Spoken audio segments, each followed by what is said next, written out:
Hello, everyone. Welcome to our Spiritual Spotlight series. Today, I am joined by Penelope Smith. She is a grandmother of interspecies telepathic communication. Penelope, thank you so much for coming on the Spiritual Spotlight series. I'm so happy you're here. Thank you. I'm glad to be here too. So, can you take us back to the beginning? When, when did you first realize that you could communicate telepathically with animals, and how did that discovery shape your early path?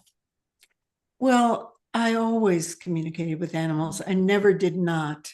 So, as a very tiny child, I was always reaching out for animals, and I knew that they were just like me, that we Right. were fellow beings. So, I just communicated with them. And then I didn't fall into the usual socialization that people get with, I got the same drumming about, oh, you're very imaginative. Yes, or it's false or whatever, the usual thing. And of course, that's many years ago now. Things are changing. Yeah. But I didn't fall for that. I said, no way am I gonna, this is too good. I'm not gonna let go of my animal friends and dishonor them, Right. because the ongoing thought was that, oh, animals are less than, they aren't intelligent, they can't feel, they can't think, the whole thing. And I said, no way. So I'll just keep it to myself.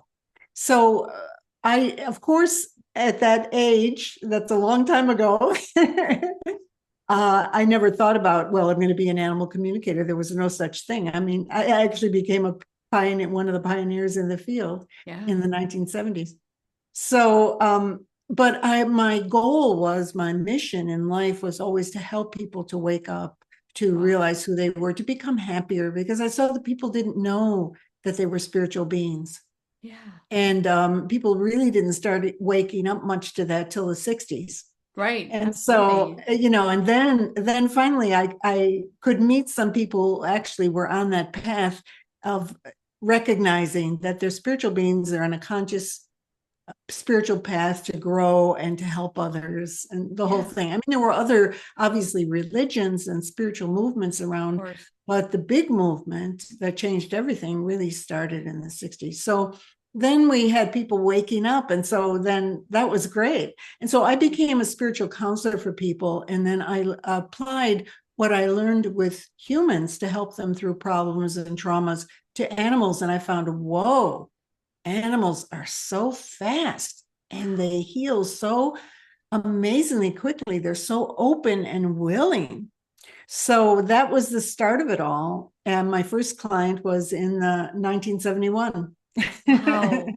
I think that's just so amazing. And also, like, I mean, I feel like, yes, back then, a lot of spiritual people were in the closet, and I commend you Yeah. for being out and doing this work and continuing to do this work. Like, it's just so amazing. Like, I Yeah. just, Well, yeah. people weren't, it was not the thing to talk about No, spiritual things. And I was extremely spiritual. So right. I just kept to myself about it. But of course, I could talk to the animals and the trees and the sky and all the spirits around me. And I wasn't alone, but the Right. humans were pretty dense. Yes, very dense. I have a friend that's a mentor of mine, and she said that she used to do yoga in Boston. They used to hide like kind of down in a cellar to Yeah. do yoga in the, Yeah. in the 70s. It's fascinating to me to, you were definitely one of the pioneers for this field, which is amazing. So, how did your academic background in social sciences influence your work in interspecies communication and emotional healing for animals? Well, I would say that the whole thrust of all work in psychology, sociology is helping others, Yeah. really. But the way they did it was not the way I was oriented. I was oriented more to include the spiritual. So Mm, I became a spiritual counselor, focusing on people's spiritual journey, and of course, releasing traumas and right. all your old programs is part of the spiritual journey. But I took a different angle to it than just, okay, there's psychological types, etc. So really, it was more part of the whole movement of people waking up in the 70s, 60s, and 70s, where people were more open to things like yoga and Yeah. meditation. It's just started and really getting known Right. widely. Right. And so this was natural for me. I went, wow. I've always loved animals, of course. And I just went, wow, this is so incredible. And what I noticed after I did different sessions with people, because people found out I was doing this, and I was doing various different people with problems with their animals and behavior or illness or whatever.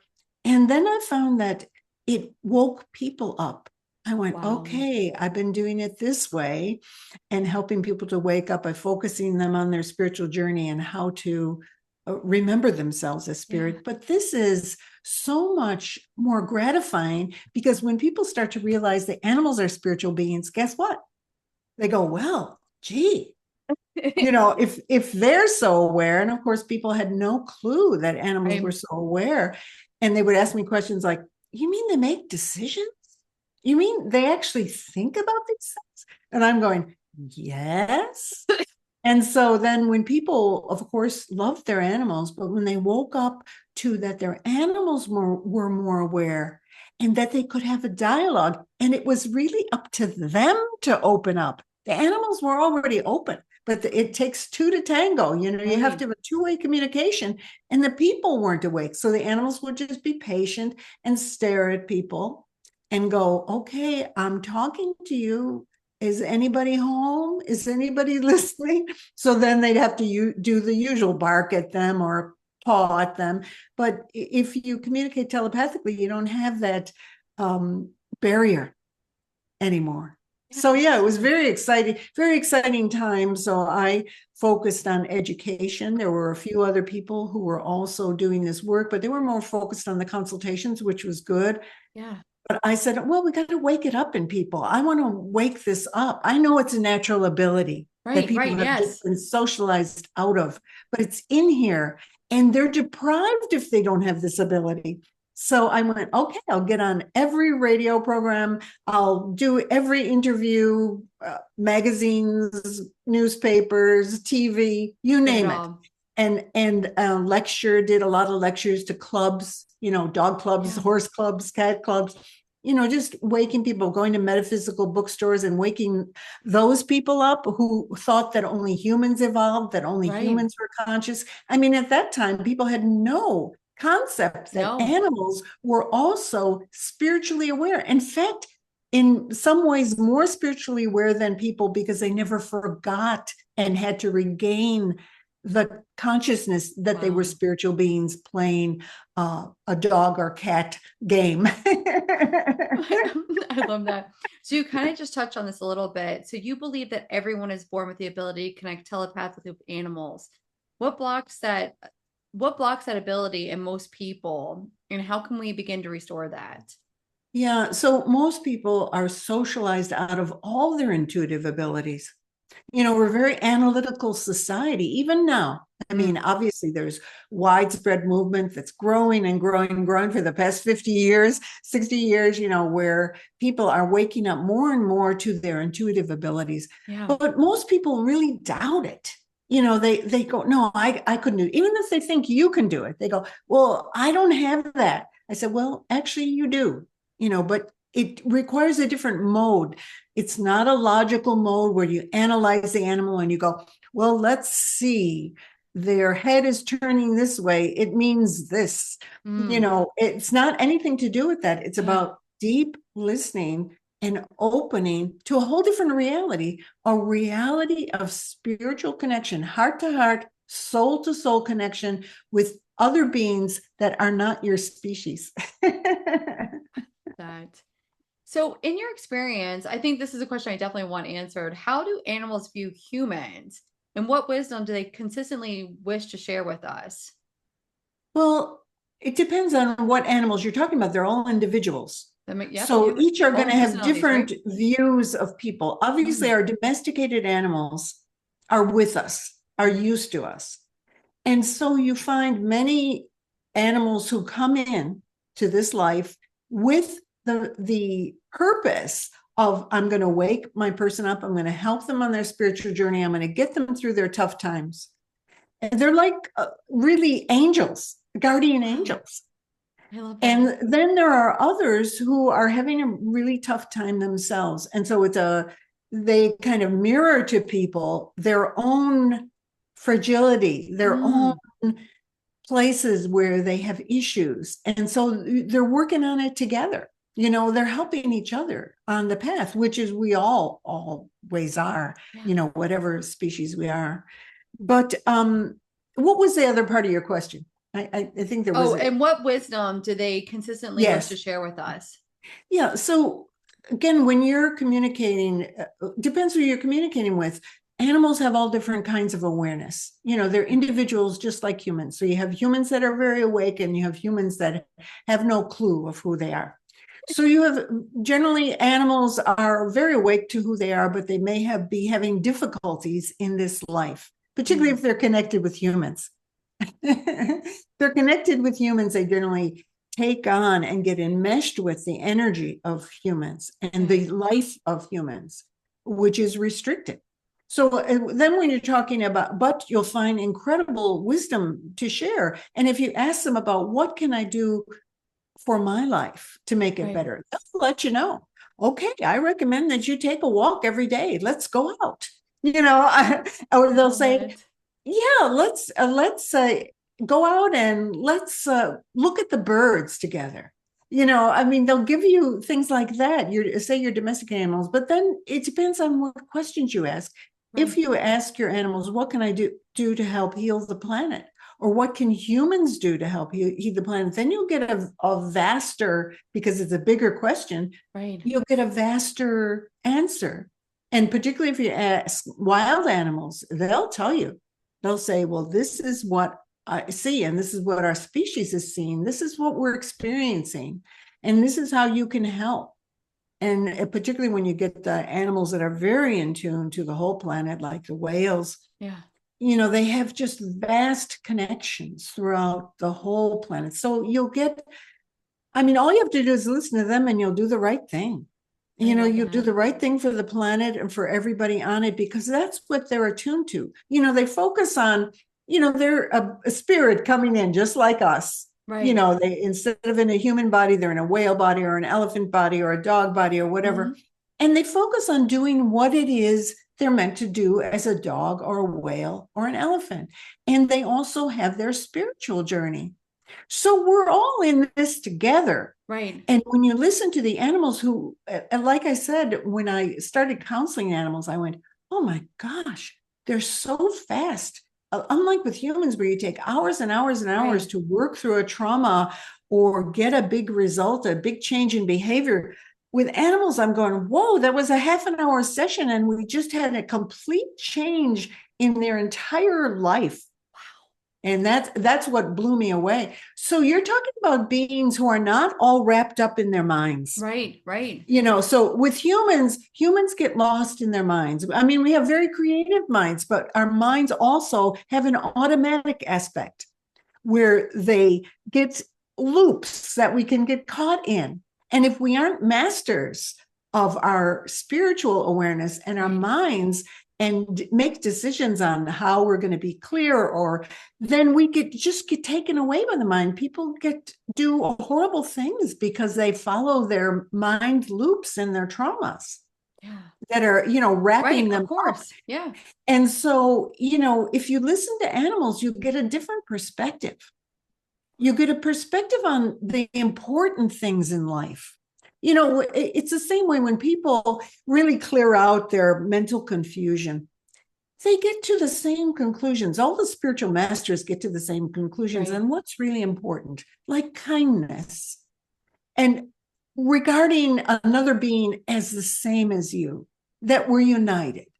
That you're looking at yourself in the mirror when you're looking at another being, no matter what body they have, and no matter what they're doing, there we are. And so you'll get that from animals over and over again. And they'll also be very honest about their programming, their cat programming or their dog programming. And they'll say, well, this is what I do as a dog, and this is what I need. And I need this, or a cat. I need this and I need that. And it's very straightforward. And there's no, oh dear, I better not do that like humans do. Oh, maybe that's not good for me. Or instead of just calling it straight and going, well, this is what I need as a human. And this is what I need to take care of my body. Well, animals, you don't have any of that confusion. Sounds like And you, there they are. They've got yeah, the physical down. The emotional, of course. Animals can have emotional difficulties. of It's course. mostly domesticated animals, but you'll get some aberrations, some strangenesses in wild animals too.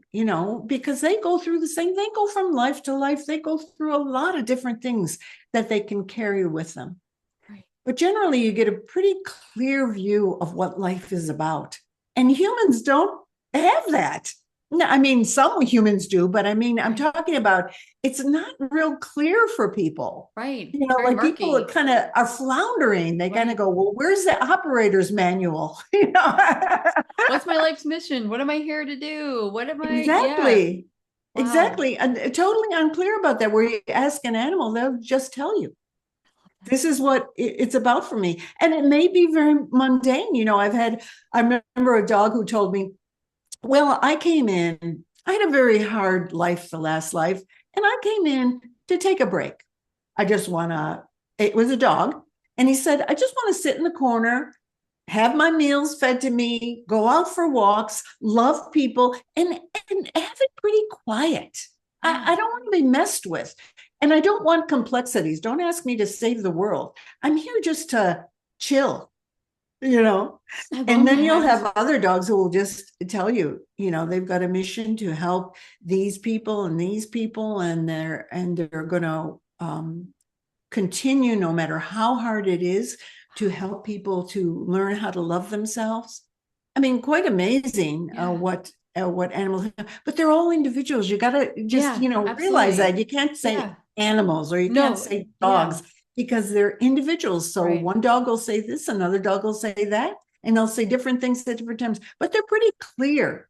Right. The times they get confused are when they've been traumatized, Mm. so you get rescued animals who've been beaten or abused.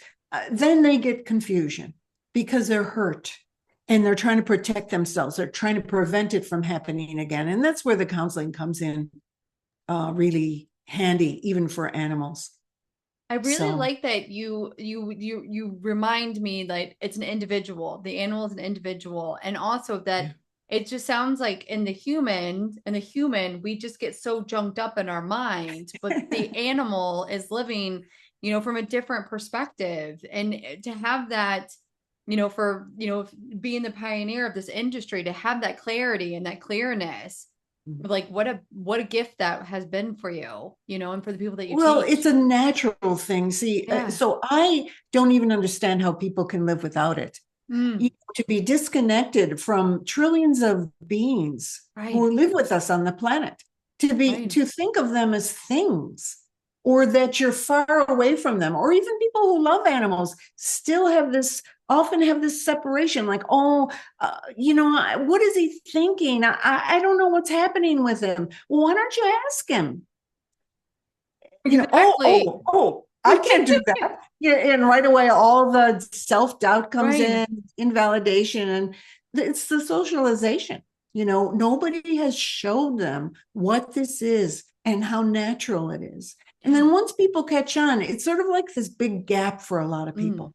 It's a gap of spiritual awareness of not only who animals are, but who they are. yeah. Because if you really know that you're connected, Right. and that you can telepathically communicate with other beings, including humans, Right.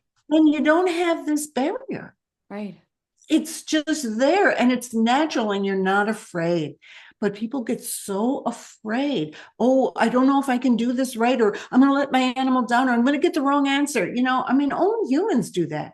Yes. Yes. I mean, even as you're saying that, I was like, wow. I mean, I think about I have a dog and two cats, and I'm thinking about Gatsby, and he kind of came to us as a rescue, but he came right before my brother died. And I'm just like, wow.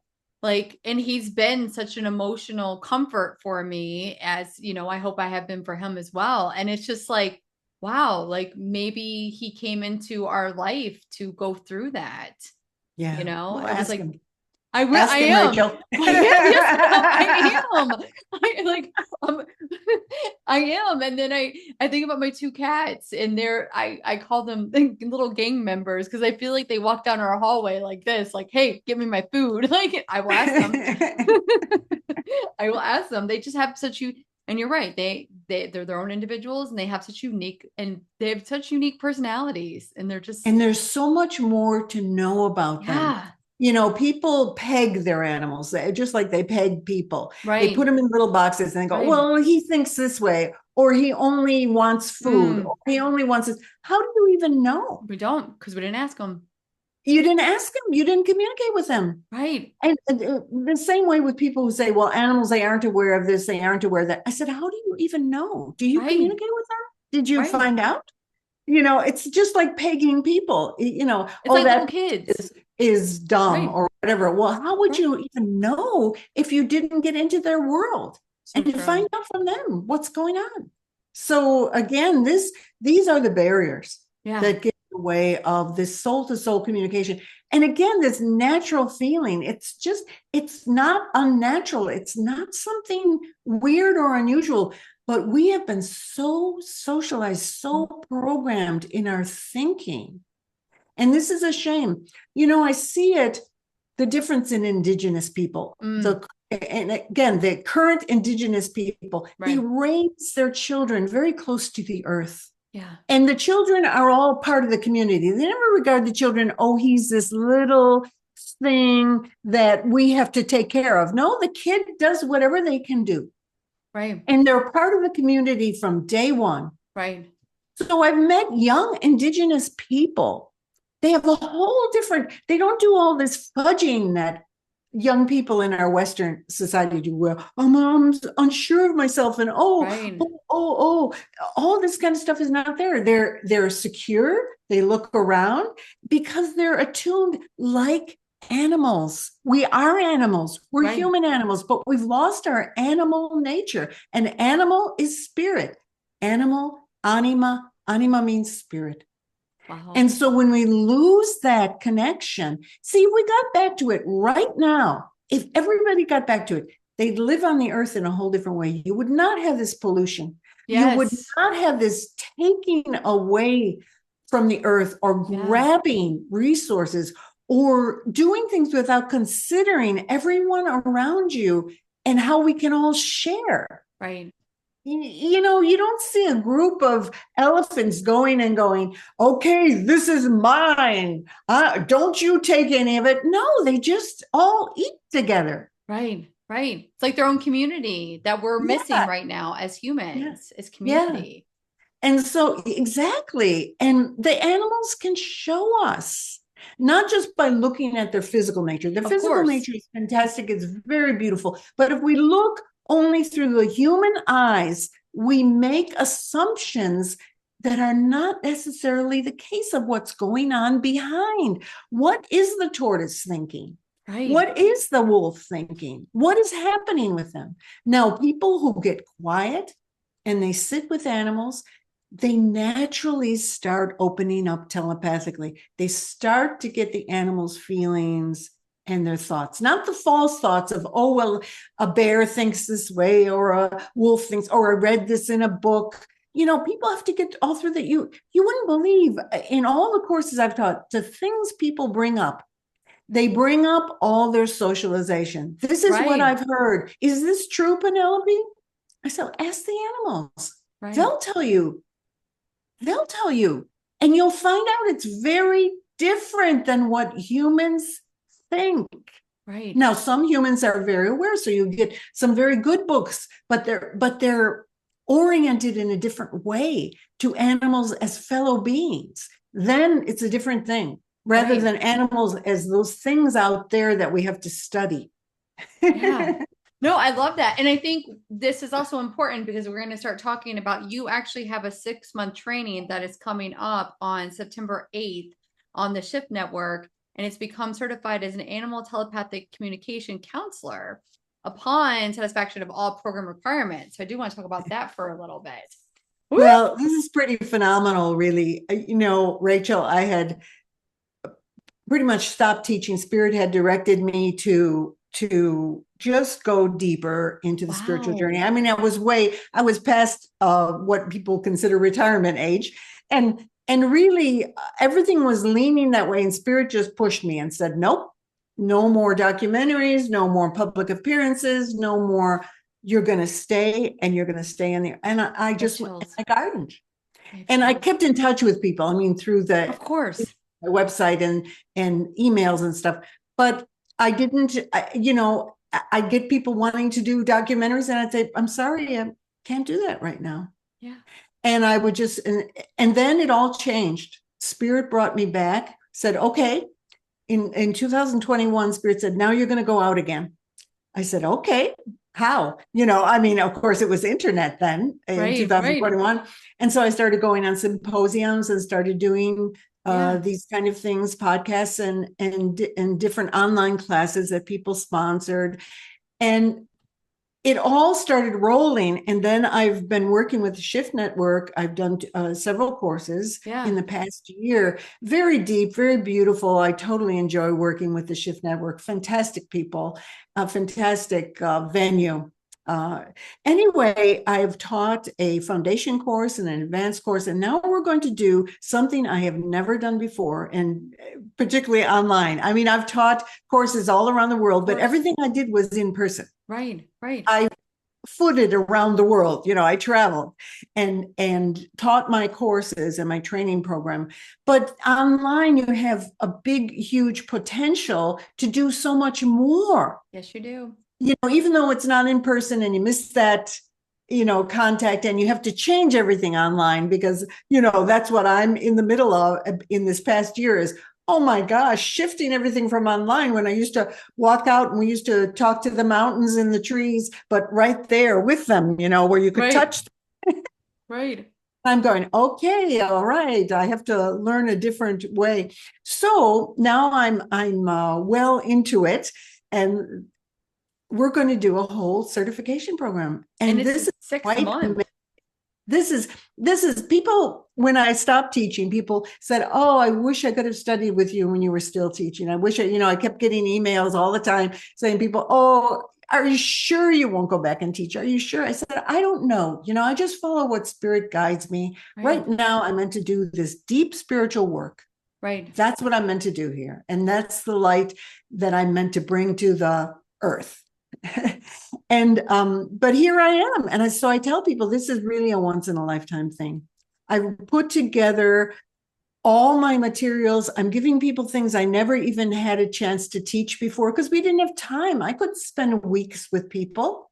I had to keep moving and reaching more people around the world. You realize that there's generations of animal communicators because of me. Right. And I wanted to reach as many people as I could. And so then they reached people, and, we have all kinds of people, and away it goes. And so I didn't have the chance to sit weeks with people and teach them counseling methods and other healing methods. I did teach them and then boost them out and say, get out there. And, they apprenticed with me and they learned how to teach. I said, get out there, do it, because we need to reach as many people as possible. And now they're doing it. And now, of course, because since the 70s, it was rising. So a lot of people rose up like popcorn all around the planet going, oh, I have this ability. I can communicate with animals, so it's the morphogenetic field. It just spreads. And so now here we are. I'm going, wow, I'm so excited about this program.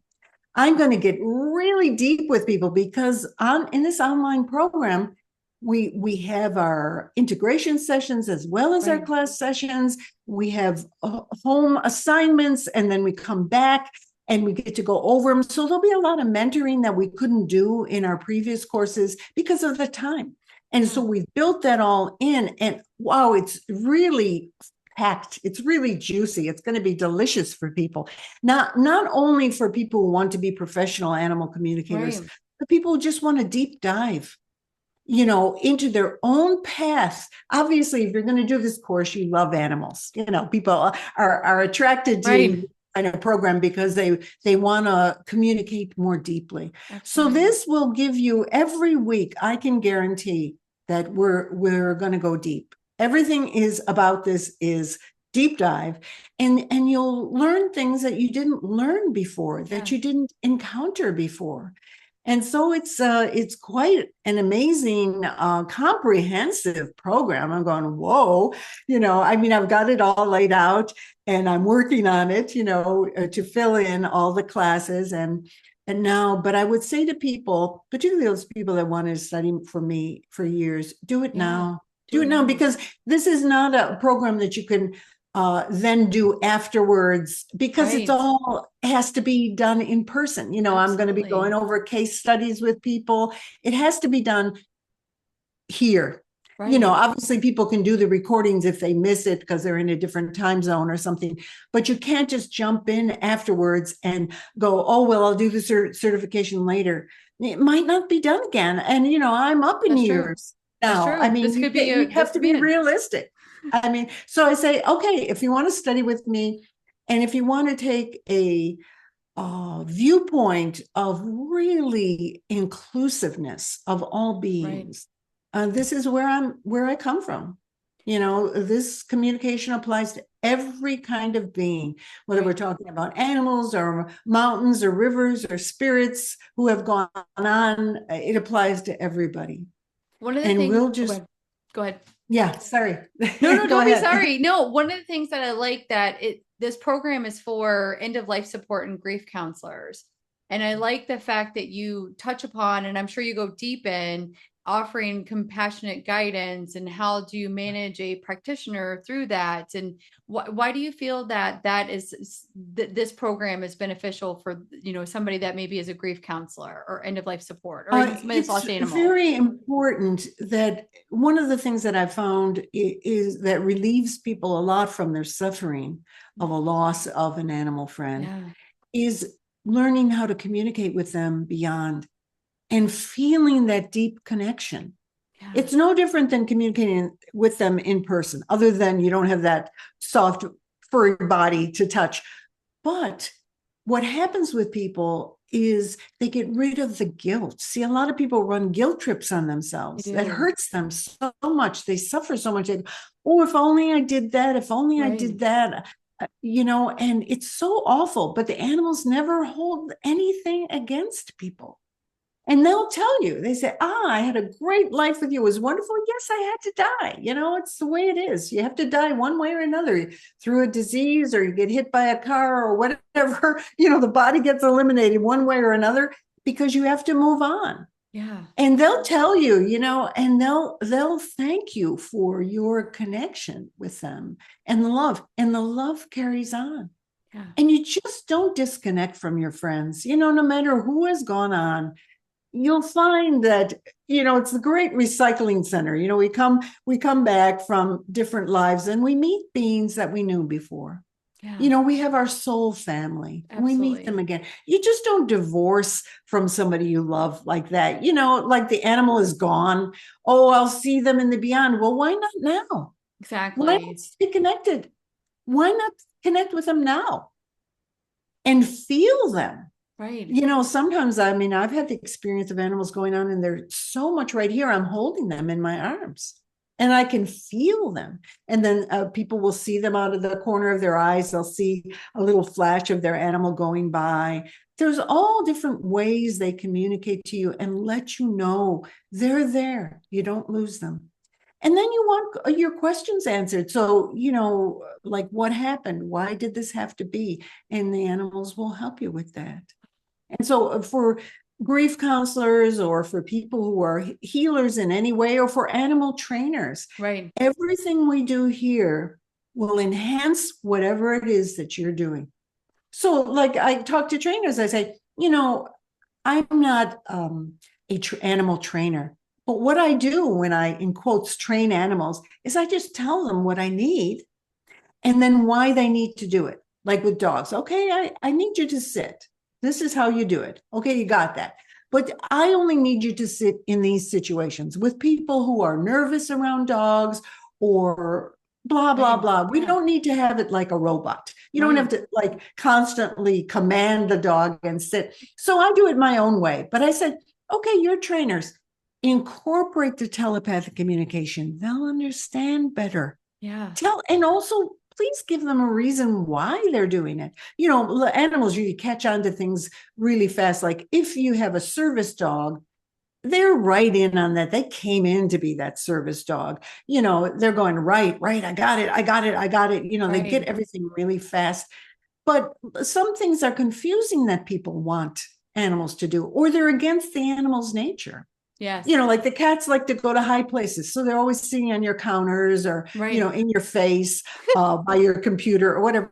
So you explain to them because you have a different viewpoint, as a human. They don't care about that computer screen, or they'll look at it and they'll bat at it, if they see another cat on it.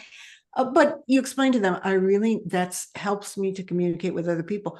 Oh, okay. So I won't sit up in the way of the screen. I got it. I got it. Or, on the counters. Well, I'm okay with you being on the counters, but I don't really want cat hair in my food. So when I'm eating, I really don't want you right next to me with the hair floating into my food. You explain it Yeah. and they get it. And then you work with them on the boundaries. I've had conversations with my cats like, okay, you're sticking your head in my bowl. Do I stick my head in your bowl when you're eating? No, you like your food. You don't want, if I stuck my head in your bowl, you would be very upset about that. So I don't like it either. And they go, oh, right, I get it. You just set the boundaries. You talk to them like you would talk to anybody. Yeah. Absolutely. Explain things, and everything becomes easier. So I would say anybody in an animal related field, you're going to find this is going to be helpful to you. Absolutely. Yeah. So another thing that you've brought together with this 6-month mentorship program, certification program, is that you actually have an impressive group of guest faculty like Tammy Billups and Val Hart. How do their teachings complement your vision for this program? Well, they add on because so beautifully, because these people have specialized in certain areas. Oh, nice. Like all through my career, I brought up things throughout time that other people then took as a specialty. So they became really, really good at it. And they can teach people in a different way because that's their thing. Right. So I took some of these people, and most of them trained with me. And I took them and I said, would you do this? Of course, but they've been doing this for 30 or even 40 years, some of them. Wow. And so, because I started training 50 years ago. So they're really good at what they do. So it adds a different perspective. Of course, everybody has their own talents. Everybody has their viewpoints. You always learn from different perspectives. Yeah. There isn't any one way of looking at things, as we find out in life. It's so very true. I'm just thinking about, I'm actually a registered nurse in my day job, and I run a doctor's office, and everybody looks at, even a patient, everyone has a different viewpoint. It's a different perspective. It's so true. Yeah. So I love that. For someone that's feeling the call to join your September program, but maybe they're unsure if they're ready, I put that in quotations, what would you say to encourage them to trust the journey? Well, I would say right now we have a wonderful 1 hour free event coming up, which is May 10th, and it will be replayed. And then if you miss both of the replays, you get a recording, and it gives you a real taste of what telepathic communication is, what you can do with it. Yeah. And I'd say that's a good entry point for people. I like that. Of course, I have my books also, and I have all my educational materials on my website. But I'd say if you're interested in this program, that's the way to go. Yeah. Is you go and you can go to my website, animaltalk.net, go to the events page, and there's a link right to register for this event. Perfect. And it's very comprehensive. Like I said, the Shift Network, they do things right.